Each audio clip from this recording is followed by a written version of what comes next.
freedom, liberty, justice. Aren't these the three principles that the United States represents?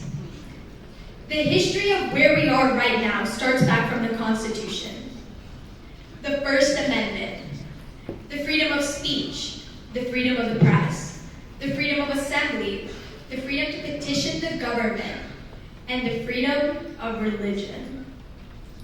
Patriotism, pride, and peace, all amazing qualities to possess as an American today. So please, please, please raise your hands if you believe that you possess all of these basic freedoms. Raise your hands, guys.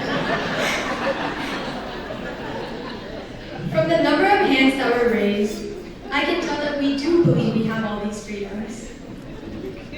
But let's see if that matches up with what the school calendar has to say.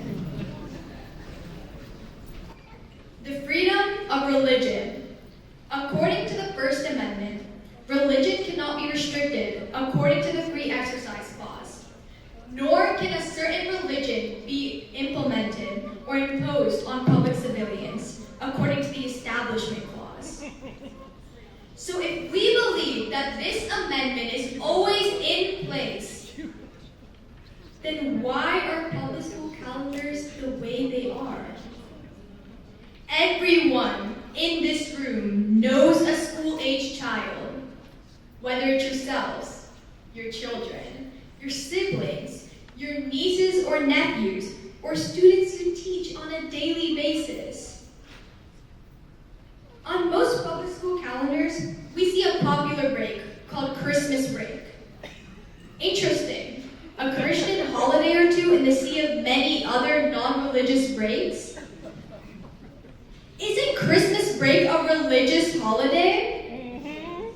So then how come the second longest break given to almost every single public school student in the state of Georgia, and indeed the United States as a whole, is a religious holiday? It may be true that 86% of Georgia's population is Christian, but doesn't that mean 14% is not? What about that 14%?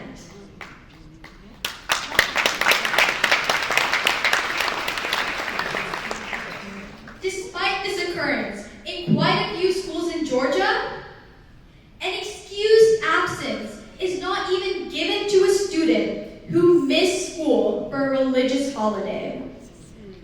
Look here, for example, at Pope High School in Cobb County's attendance policy. A day for religious observance is not even in the list of excused absences. So, certain students can have a school break for one of their biggest religious holidays, while other students, for example, Hindu students, cannot even get an excused absence for Diwali. I'm not trying to say that one religion is better than the other. Rather, I'm just providing a prevalent example seen today. I remember when I got an unexcused absence notice from leaving school early, with my parents' permission, as the reason religious holiday observance was not valid. Does this not seem like a prominent issue to all of you? Raising children and teenagers in this type of environment will only reinforce a mindset where they believe one particular religion is superior to the others. It could lead them to think that their own beliefs and that their own faiths are not important.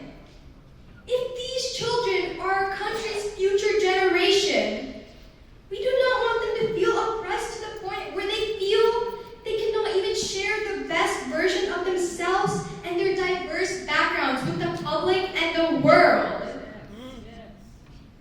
Many past attempts to solve this issue have failed tremendously. In Gwinnett County, the problem with only Christian holidays being a part of the school calendar was brought up to the school board, where a terrible excuse was made.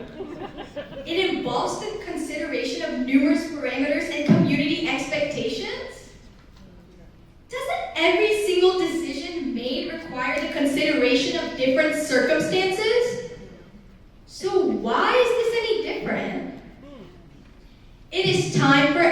special action to be taken.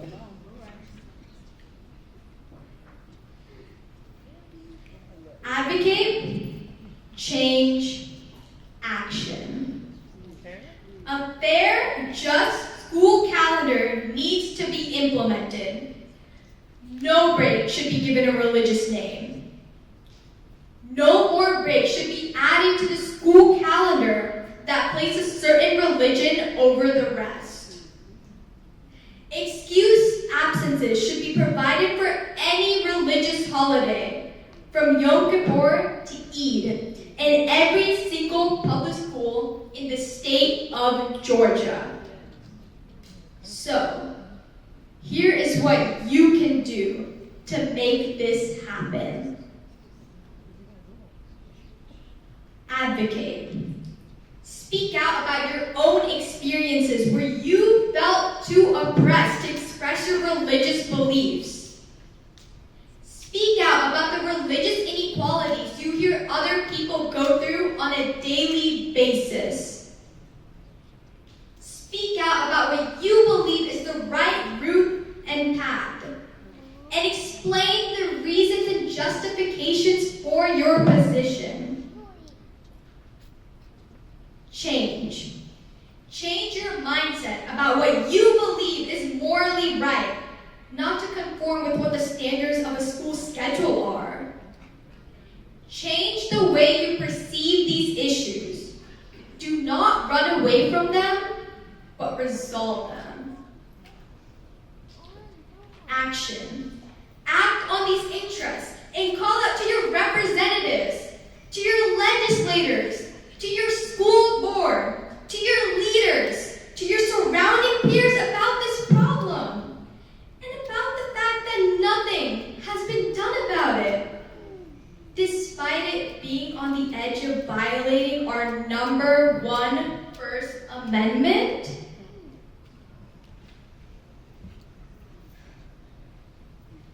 I am calling out to all the community leaders in this room. Whether your community consists of your friends, your family, the students you teach, the people that assist you, no matter who it is, you have the opportunity to spread awareness on this issue. I call out to the legislators, to the representatives, and to the governmental leaders in this room to put an end to this religious inequality. To help make our school calendars fully embody the promise of the First Amendment by speaking out about how unjust it is to give school break, religious names, and implementing excused absences for religious holidays. I want to work with all the legislators and leaders in this room to make this happen. Senator Kim Jackson, I want to work with you to write legislation to battle this religious injustice, and I hope everyone else in this room will provide support for this action. So, let's do this again. Freedom, liberty, justice. The three fundamental principles of the United States of America: the freedom of speech, the freedom of the press, the freedom of assembly, the freedom to petition the government, and the freedom of religion. Do you still believe that all these freedoms are present in clear violations in your society today? That's your answer.